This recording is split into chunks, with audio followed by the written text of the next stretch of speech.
103.8. Hello there, welcome back to your Agenda programme. Lovely to have you listening. I hope you are keeping well out there.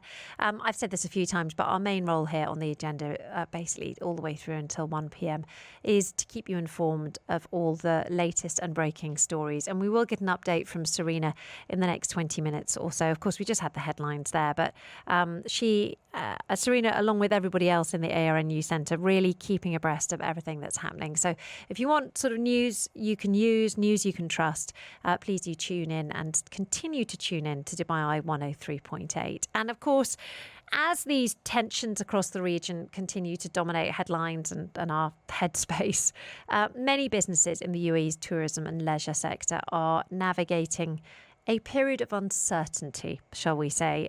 Hotels, restaurants have seen a drop in tourists. They can probably manage that because they're often international organisations, but those small and medium-sized businesses here in the UAE are sure to struggle as well. And let's be honest, they probably have a little bit less headroom for loss of trade. One area, we've just been talking about the cruise industry. Well, one area feeling the impact is the marine leisure industry. I'm very interested to know, because operators are very closely watching the safety guidance. I don't actually know if they're allowed to go out or not. We'll find that out in a minute. And then there's also the other sort of big tourist attractions. Many of them in the air, many of them in the desert, many of them in the sea. And let's find out more about how they're faring. I'm joined now by the founders of GoToDXB. That's a British-owned, award-winning experience and luxury concierge company, delivering those experiences everywhere in the UAE. Joined now by both of their founders, Susie and Alistair Russell Park. Susie, thank you for joining us. Thank you very much for having us. And Alistair, lovely to have you with us as well. And lovely to meet you too. Pleasure to have you both in the studio. Susie, talk us through what you guys actually do and how long you've been running. Give us an insight. I think you introduced that quite well, to be honest. Yeah, we are a luxury concierge and experience company.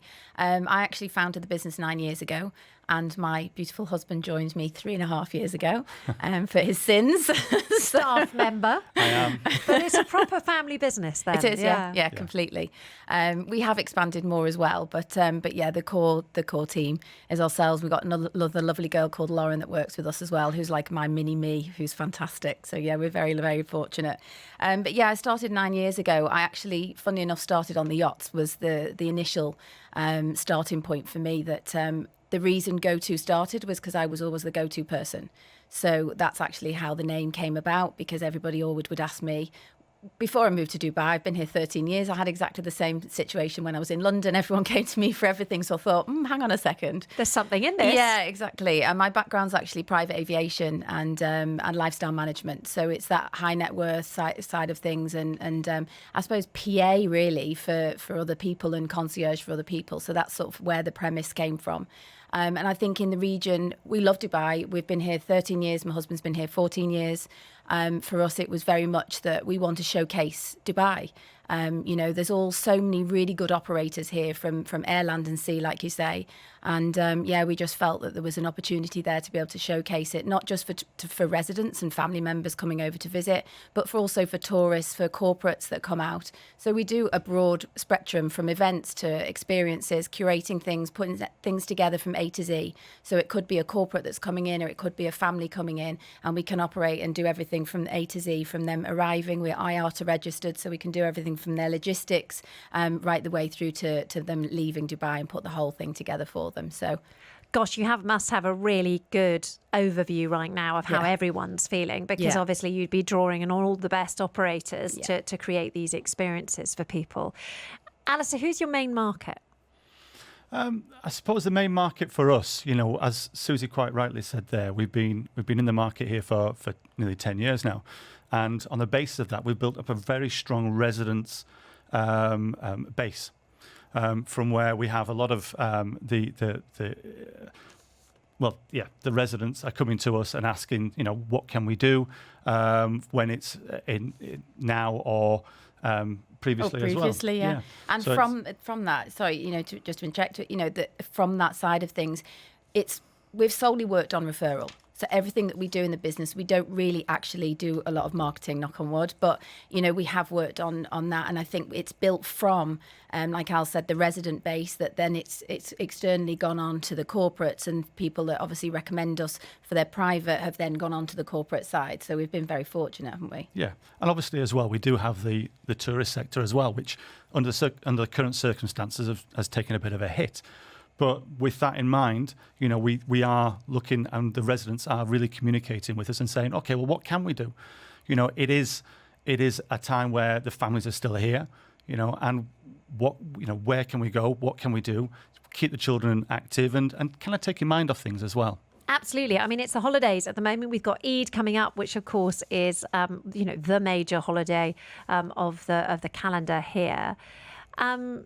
However, that loss of the tourists must be quite tricky, Susie. It's huge. Yeah, it's huge. Yeah. And we're managing it like we did during COVID. We were through it in COVID. So it's very different, obviously, this circumstance, but it is the same in terms of listening to the client, what they want. Do they want to postpone? Do they want to reschedule? Do they want to refund?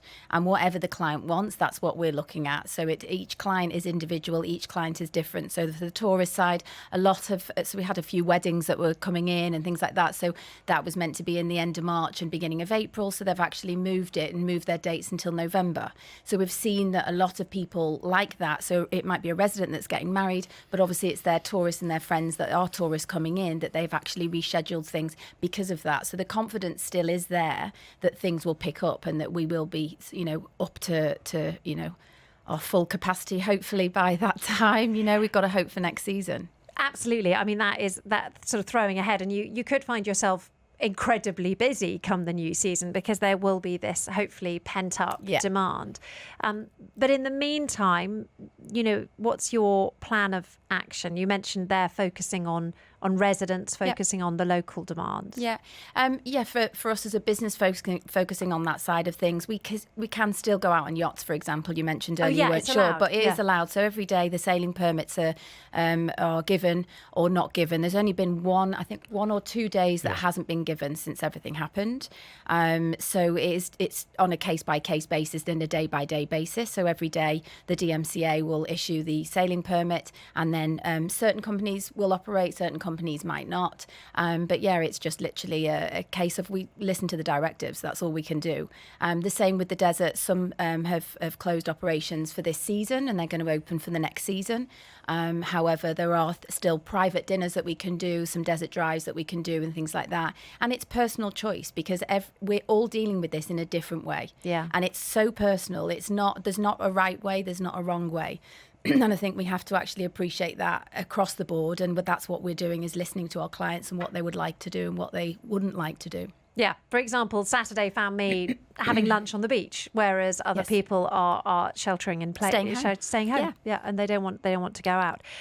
Okay, let's look ahead to the medium term.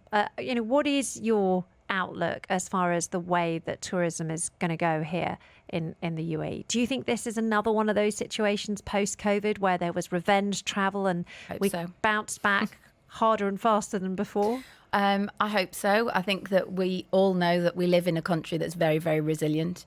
We are based on tourism. We do feel very, very safe here. It's not that our thought process hasn't changed. And I know tourists outside of here won't understand what we feel and how we feel about it. And I think that Dubai will bounce back and will come back stronger without a shadow of a doubt. And I don't have any doubts personally on that. I don't think you do either, really, do you? No. We've seen it before during COVID, and I can see it again without a doubt. It will come back very strong hopefully within the back end of this year. We're hoping, but we'll have to wait and see. Or earlier. You never know. Well, I've said this because summer normally, we're a seasonal business. So in the summer, it's very quiet. It's nice now that normally Alistair and I go away for a couple of months in the summer and escape. Get the kids away. So we normally escape. So in terms of that, we know that seasonal side of things is a difficult thing to manage anyway for any business. But I think maybe because of what's happened, it might be that this summer is actually busier, that people might actually travel earlier because there's better deals going on, that actually things might open up further in the everyone loves Dubai, or majority of people love Dubai. And I think if any tourists have been here once, they will always come back again. So I really and there don't will think... be those deals. Like we all know that Emirates ties up with Jumeirah, ties up with Dubai Inc., and you're going to end up with crazy good flight deals, aren't you? And I think that will bring people in as soon as what we're seeing at the moment stops. I feel like the bounce back could be quite boingy. Yeah, exactly. Well, let's hope There's so. your economic term for the day. Zebedee. It's going to. I'll pitch that to the business breakfast tomorrow morning. I'm like, do you think the recovery is going to be quite boingy? And I'll see what Tom and Brandy I like say. that. I'm taking that. A pleasure to have you both in. Thank you very much. Really appreciate indeed. it. Thank you. That was the voices there of Alistair and Susie Russell Park. They run GoToDXB, that award-winning luxury concierge company, delivering experiences in the air, on land and on the sea, seeing slightly tricky times right now, but a very positive outlook.